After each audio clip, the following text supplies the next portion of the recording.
Hello అండి. ఇవాళ మనందరం కలిసి జనక మహారాజు గారి కోటను చూసొద్దాం రండి. ఇది కోట లోపలి భాగం అండి. కోట లోపలి భాగం అంతా కూడాను 2 అంతస్తుల నిర్మాణంగా ఉంటుందండి. మధ్యలో కనిపించేది మెయిన్ కోట అండి. ఇది ఎంట్రీ భాగం అండి. లోపలికి వచ్చిన తర్వాత కోట చుట్టూ ప్రాకారాలు ఇలా ఉంటాయండి. లోపల భాగం ఇది.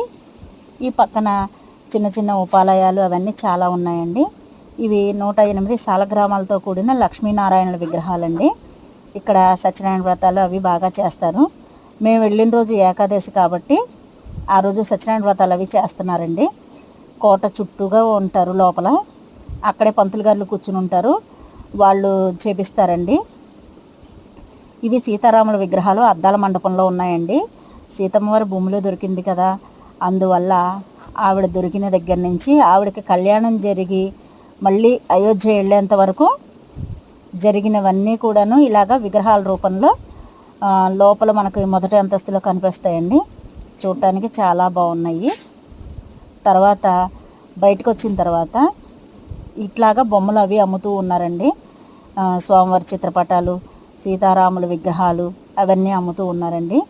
ఇదంతా కూడాను కోట పైభాగం అండి.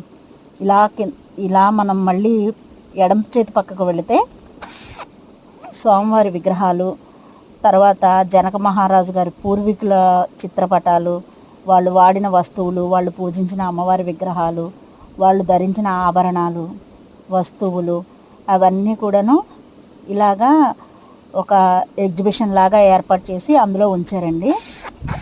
ఒక మ్యూజియం టైప్లో. కానీ అవన్నీ చూడటానికి చాలా బాగున్నాయండి. వాళ్ళు వాడిన వస్తువులు కానీ వస్త్రాలు కానీ ఇంకా ఇంత జాగ్రత్తగా భద్రపరిచారా అన్నట్టుగా ఉన్నాయి. చూడండి, ఇవన్నీ కూడా అమ్మవారు వాడిన వస్తువులు అని చెప్పారండి. వస్త్రాలు, పూసల దండలు కానీ ఇవన్నీ రాజుల కాలంలో వాడినవండి ఈ విగ్రహాలు అన్నీ. కోట నుండి బయటకు వచ్చిన తర్వాత ఇక్కడ సీతారాముల కళ్యాణం జరిగిందండి. అమ్మవారి కళ్యాణం జరిగిన ప్లేస్ ఇదే. మనం ఆ మందిరానికి వెళ్ళే దారిలో అటు ఇటు చెట్లు, ఉద్యానవనాలు చాలా బాగున్నాయండి. ఇదేనండి అమ్మవారికి కళ్యాణం జరిగింది. కళ్యాణ మండపం, సీతారామచంద్రుల వారి కళ్యాణ వేదిక అండి. ఇదిగోండి విగ్రహాలు అమ్మవారివి, స్వామివారివి. ఇదంతా కూడాను చుట్టూ అద్దాల మండపంలాగా ఉంటుందండి. ఇటు ఈ మండపానికి అటు ఇటుగా ఉద్యానవనాలు, చిన్న చిన్న ఉపాలయాలు ఉన్నాయండి. ఇవన్నీ ఎలా ఉన్నాయో చూసి కామెంట్ చేయండి. Thank you.